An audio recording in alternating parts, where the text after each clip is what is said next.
Betul, bahan kemasnya juga masuk ke matriks seperti itu. Oh ya, berarti tadi masih ada tin wall-nya juga ya, maaf kelewatan saya. Iya, Mm-mm. terima kasih Pak Iya betul, Agam. bahan kemasnya juga masuk ke dalam matriks bahan dan produk seperti itu ya. Jadi ya sama kayak kemarin case tadinya ya, Bapak Ibu ya. Case tadinya kemarin kan coklat, terus kemasnya bahan kemas primernya apa? Aluminium foil. Jadi aluminium foilnya juga masuk ke matriks bahan versus produk. Kalau ini berarti case-nya tadi ya Om Prank apa food track-nya sama kalau dia ada apa ya ada preparan tadi ya ada preparan sehingga ya tin wall-nya juga masuk seperti itu. Nah, itu ya Bapak Ibu ya di apa ya sebaiknya di pre-auditnya sudah detail sehingga nanti ya harapannya ya masih berharap ya temuan saat audit visitasi itu tidak terlalu banyak. Ya Pak Sofik silakan Pak Sofik. Mohon maaf Pak Agam tanya lagi. Ya Halo? nggak apa-apa. Halo, Ya, iya Pak Sofik putus-putus. maaf saya pakai dua device ini. Ini satunya Oh, suaranya nggak halah jelas. ya. Pak, gini Pak. Eh, Tadi terkait diagram alir tampilan yang ke-12. Berarti itu Hmm, kalau misalnya seperti kasus SPPG itu kan ada sekian menu itu diagram alirnya per produk berarti Pak? Atau bagaimana? tidak per produk Pak. Ada diagram alirnya itu mewakili proses produk proses produksi produk yang sama. Jadi kalau memang prosesnya sama, cuma apa? Cuma penyiapan, motong, masak, pemanasan, pemorsian, nah itu cukup diwakili satu. Cuma kan tadi karena yang bakso tadi prosesnya beda ya, ada penggilingan, eh, ada proses giling dagingnya seperti itu sehingga diagram alirnya harus dipisah seperti itu. Jadi kalau untuk yang proses produksinya sekiranya sama, nah itu cukup diwakili satu flow proses saja. Tapi kalau ada proses produksi yang berbeda dan itu kritikal secara kehalalan seperti itu, nah itu harus dipisah lagi flowchart-nya. Clear ya Pak Sofik ya? Jadi kan kalau yang Misal, hanya kan cuma motong, misal gini Pak. masak, Oke. sip. Namun Tapi kalau mm, misalnya untuk menu kan kebetulan ada menu ayam goreng laos sama ayam goreng ketumbar. Nah, mm, itu yang disebutkan salah satu bahannya aja dia dibuat satu produk, satu menu aja dari dua menu itu. Kan hampir sama ya, cuma menunya kan kalau variasi prosesnya sama, berarti ya cukup apa flowchart olahan ayam seperti itu Pak. Nah, cukup oh betul. flowchart olahan ayam. Karena kan mungkin ada marinasinya juga ya seperti itu ya kalau apa eh, tadi yang bumbu laos sama bumbu ketumbarnya juga Ketumbar. seperti itu. Jadi dipisah flowchart untuk olahan ayam, untuk lauk olahan ayam seperti Ya, terima kasih Pak Agam. itu. Sama-sama. Bu Siti Mauana silakan. Ini saya ya lanjut unit 3. Kok saya live meeting salah.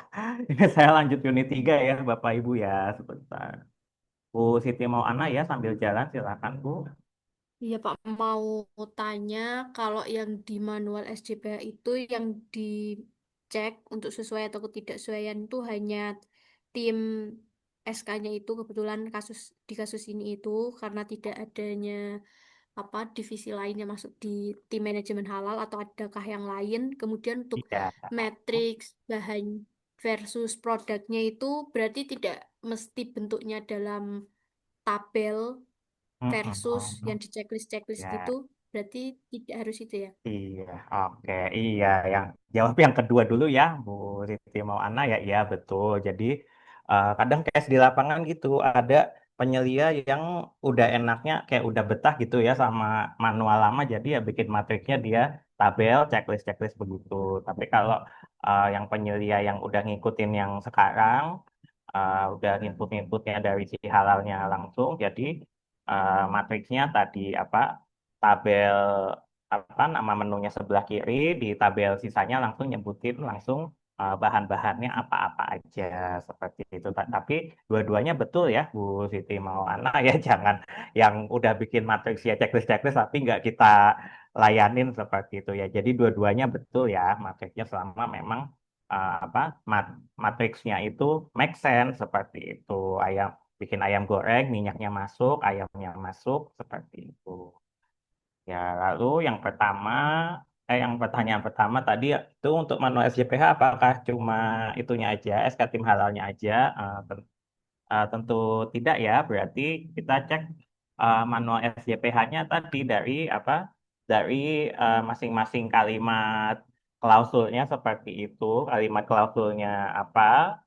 Kebijakan halal begini begini begini sampai ke kalimat apa? Kalimat kriterianya yang internal audit dan kaji ulang manajemen. Nah, itu yang halaman yang sebelum lampiran pun sebenarnya kita cek Bu Siti mau anah ya seperti itu. Apalagi kalau yang perusahaan besar, kalau yang perusahaan besar nama SOP-nya, nama SOP-nya SOP pembelian, SOP produksi dan sebagainya. Nah, itu juga harus sudah disebut di manual halalnya, khusus yang perusahaan besar ya. Berhubung ini perusahaannya skala kecil, jadi tidak disebut pun ya masih nggak apa-apa seperti itu. Namun untuk yang perusahaan besar, manual halalnya, kalimat manual halalnya juga harus sudah merujuk ke SOP pelaksanaannya. Berarti misal rincian proses pembelian merujuk ke SOP pembelian 1 garing berapa 2026 seperti itu. Jadi kalau yang perusahaan besar sudah harus merujuk ke SOP-nya, manualnya merujuk ke nomor SOP yang dipakai. Itu. Jadi yang lampiran apa halaman lampiran sebelumnya juga sebetulnya dicek ya seperti itu. Cuma kebetulan temuannya ada di SK tim manajemen halalnya itu. Iya sama betul juga dicek isi manualnya. Kalau manualnya Bu Siti ngeceknya logistik seperti itu, tapi isi manualnya kok ngomongin proses produksi seperti itu. Nah itu juga kan tidak ini ya tidak sesuai ya isinya ya yang diaudit jasa logistik, tapi isi manualnya menjelaskan proses produksi seperti itu. Nah jadi yang sebenarnya yang sebelum-sebelum lampirannya juga kita baca, kita cermati, cuma kan ini ya berhubung waktunya terbatas juga untuk kerjakan tugas, jadi kita kalau udah ada temuannya udah ini juga sudah bagus. Oke, yang kemarin 10 temuan dipindahkan ke checklist audit ya Bapak Ibu ya, insya Allah mudah. Iya, ini yang temuan nomor 1 masuknya ke kriteria komitmen tanggung jawab. Wawancara bagianku ngakunya belum diberikan sosialisasi SJPH. Tidak ditemukan poster kebijakan halal di mana, di dapur, di gudang, ya seperti itu. Jadi uh, dicentang di kolom T, poin A.1.E. Pelaku usaha mensosialisasikan kebijakan halal kepada seluruh pihak terkait. Berarti ya di T ya, di tidak sesuainya di sini. Seperti itu. Tapi nanti referensinya nggak harus nulis kriteria A.1.E, nggak cukup ditulis kriteria komitmen dan tanggung jawab aja juga sudah cukup. Ya, lalu yang kedua, belum dijelaskan tugas, wewenang, dan tanggung jawab tiap anggota tim manajemen halal. Iya, betul. Jadi sebenarnya di lampiran SK tim halal itu di halaman depannya harus ada rincian tugas, wewenang, tanggung jawabnya dari apa? Dari divisi produksi, tupoksinya apa, dari QC, tupoksinya apa, purchasing, tupoksinya apa, gudang, tupoksinya apa. Nah, itu harus dijelaskan, ya. Ada ada bagian purchasing produksi belum masuk ke SK tim halal, ya seperti itu. Dicentang tidak di sini, ya, ditanggung jawab pimpinan puncak. Ke bahan ada 3 ya temuannya ya. Bahan ditemukan pemeriksaan saat memeriksa cold storage, daging ayam terdapat lubang tusukan di leher ayamnya. Iya, jadi kalau itu tidak disembelih ya Bapak Ibu ya, Jadi itu tidak disembelih ayamnya ya, ditusuk gitu ya, ditusuk, ditusuk ayamnya. Jadi kalau penyembelihan yang benar ya kemarin apa memotong trakea, esofagus, arteri karotis dan vena jugularis dan tidak memotong tulang leher. Kalau motong tulang leher berarti ayamnya dipenggal ya, Bapak Ibu ya, bukan disembelih. Bahan tidak berasal dari bahan haram ya otomatis ini kan ayamnya ini ya apa namanya matinya karena bukan karena disembelih sehingga ya jadi ini bangkai ayam bukan daging ayam lagi. Jadi bahan tidak berasal dari bahan haram ya otomatis ini tidak sesuai seperti itu ya. B.2 itu tidak sesuai. Bahan kerupuk kulit sapi polos diragukan kehalalannya. Ini juga tidak ada dokumen pendukung masuk ke B9 ya berarti ya tidak ada sertifikat halal untuk apa bahan sangat kritis seperti itu. Ditemukan food tray stainless steel belum tertelusur kehalalannya. Iya, bahan kemas food tray stainless steel karena proses produksinya ada stamping, ada pencetakan. Pencetakan ompreng biasanya pakai lemak ya, pakai lemak seperti itu, pakai lemak sehingga lemaknya itu titik kritis kehalalannya. Sehingga ya tadi food tray-nya, omprengnya juga harus dokumen harus terlampir dokumen pendukung kehalalannya. Minimal pernyataan bebas babi, bebas hewani dari produsen food tray-nya atau omprengnya itu. Ya, di B9 juga dicentang tidak, sesuai di B10 juga dicentang tidak. Bahan dengan sertifikat halal luar negeri sudah terregistrasi BPJPH ya karena bahan-bahannya lokal semua ya Bapak Ibu ya bisa dicentang di bagian TR atau tidak relevan. Lalu SOP resep ya. SOP resep langsung ke bagian prosedur penerapan. Iya. Prosedur pembelian bahan juga tidak sesuai. Prosedur produksi transportasi juga tidak sesuai ya. Pencucian juga tidak ada SOP-nya, ini tidak sesuai langsung di prosedur penerapan SJPH, kriteria proses produk halal.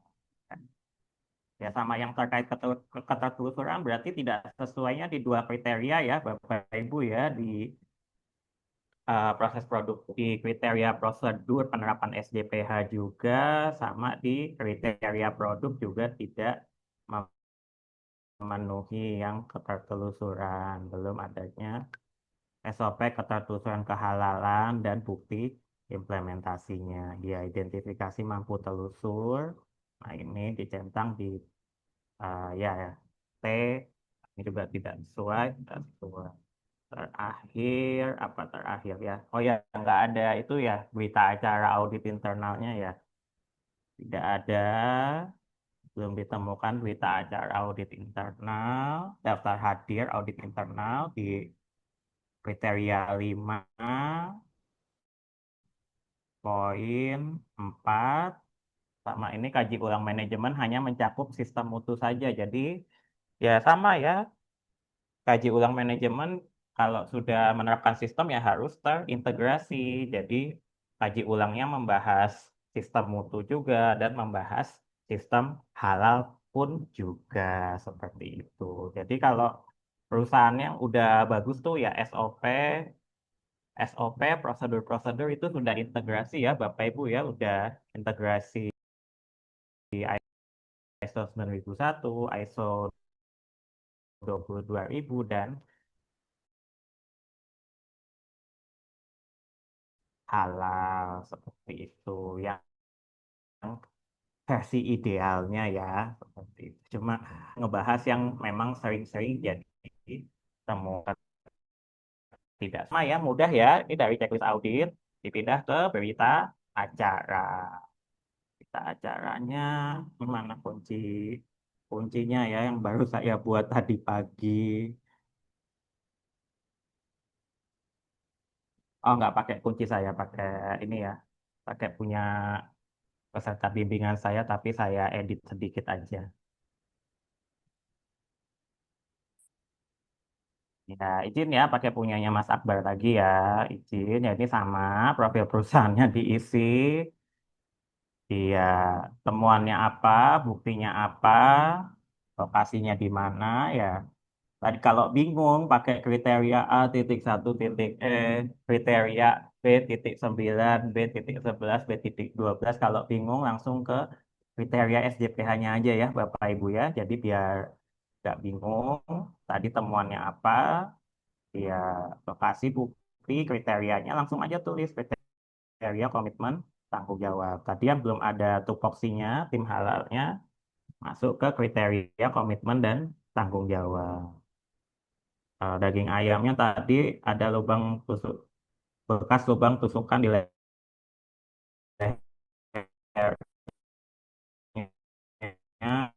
mayat kerupuk kulit, proteinnya juga kriteria bahan, ya resep resep produksi tidak sesuai daftar bahan halal. Nah, ini masuk PPH, SOP, jadi segala prosedur ya, mudahnya ya, segala prosedur, prosedur proses, nah masuknya pasti ke kriteria PPH.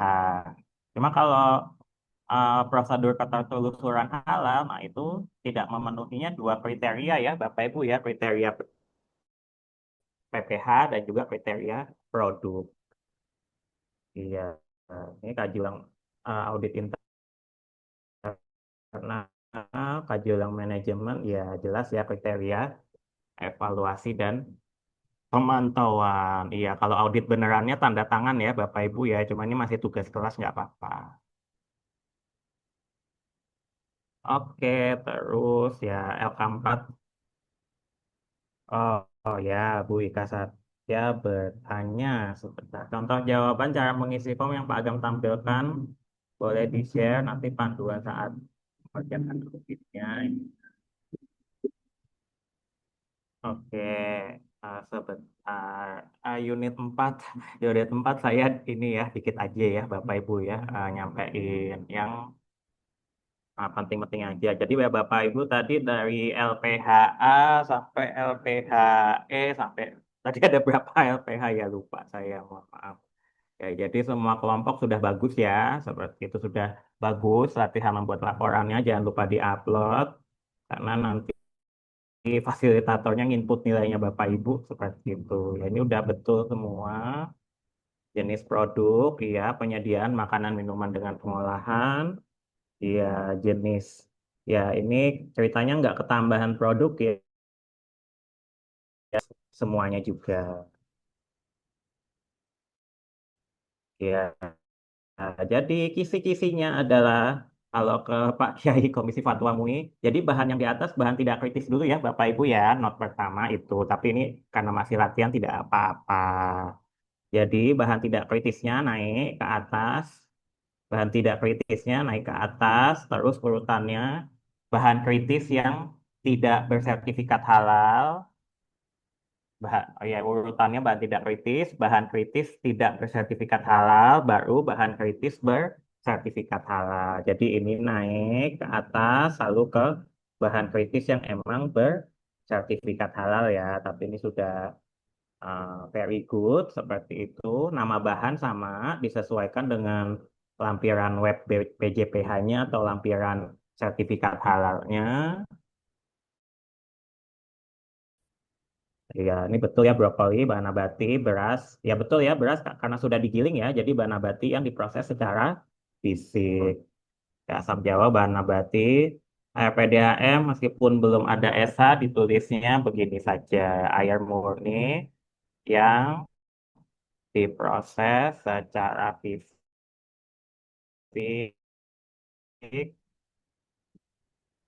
dengan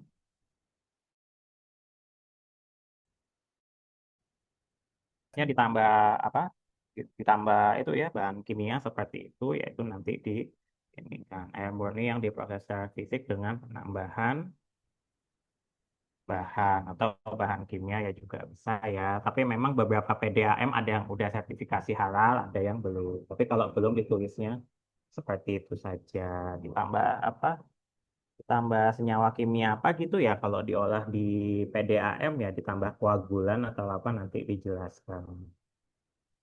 Ya, santan kelapa parut, betul. Bahan nabati diproses fisik. Ya, tempe seperti kemarin ya, seperti saya jelaskan ya. Bahan nabati, kedelai yang difermentasi dengan ragi. Media media pertumbuhan ragi adalah bahan nabati seperti serai, serai, kembang kol, iya. Ya, tinwol kalau kemasan nggak ada sertifikat halalnya, dijelaskan juga apanya, prosesnya. Iya. Terus kalau sudah SLHS sama ya, sudah SLHS berarti bahan sanitasi, terus larutan pembasah swabnya juga dimasukkan ke daftar bahan. Jadi kalau audit beneran foto produknya dimasukkan ya, tapi ini karena masih simulasi nggak apa-apa. Oke, kriteria SJPH sudah dijelaskan berdasarkan data apa adanya. Ya, jadi kalau auditor halal ya kita-kita ya, Bapak Ibu ya, nulisnya hanya di sini saja. Kriterianya apa, deskripsi temuan ketidaksesuaiannya apa, sama hasil tinjauannya apa, seperti itu. Hasil tinjauannya apa? Masih dimonitor, misal. Masih dimonitor, ya, masih dimonitor temuan ketidaksesuaiannya. Atau kalau memang sudah close, ya sudah, ditulis saja, close ya. Ya, seperti itu contoh. Kalau memang sudah close, tapi kalau masih dimonitor, ditulis masih dimonitor atau on monitoring seperti itu. Auditor halal cukup menulis di kriteria, deskripsi temuan, dan hasil tinjauan, hasil review, tindakan perbaikan dan pencegahannya. Tindakan perbaikan pencegahan ini dikerjakannya oleh pelaku usaha atau dikerjakan oleh penyelia halal. Oke, Bapak Ibu, dari saya ini sesi terakhir. Mohon maaf apabila ada kurang-kurangnya ya dari unit 1 sampai unit 4 seperti itu. Intinya saya cuma pengen Bapak Ibu ini ya, sukses, uji kompetensinya juga lulus, menjadi auditor halal yang kompeten, menjadi akselerator Indonesia sebagai pusat industri halal juga. Sekian dari saya. Wabillahi taufiq wal hidayah. Assalamualaikum warahmatullahi wabarakatuh. Saya kembalikan lagi ke Mbak Elia untuk post-test ya. Mas Agam, punten boleh nanya nggak? Iya, kenapa? Yang tabel tadi, karena kan tadi auditor hanya mengisi apa tadi bagian lupa saya kategori hasil apa? Kategori dikosongin, Bu. Kategori Oh, dikosongin. itu eh, penyelianya akan ngasih ke kita pada saat kita datang visitasi atau Setelah, setelah setelah, audit. setelah audit. Karena Oh, kan tindakan perbaikan pasti setelah audit ya. yang kita berikan kepada mereka itu hanya tabel itu saja atau seluruh hasil Ya, laporan.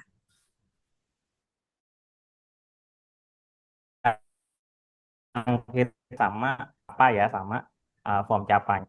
Kondisi temuannya sudah close atau belum seperti itu. Hmm. Ya. Oke, Mbak Elia punten, 4:30 sudah post test. Ya, betul. Terima kasih ya Mas Agam ya. Ya, Ya, silahkan Mas Agam melanjutkan aktivitas. Bapak Ibu kita kun Bapak Ibu masing-masing kerjakan post test untuk waktu post test sampai jam 17.00 ya.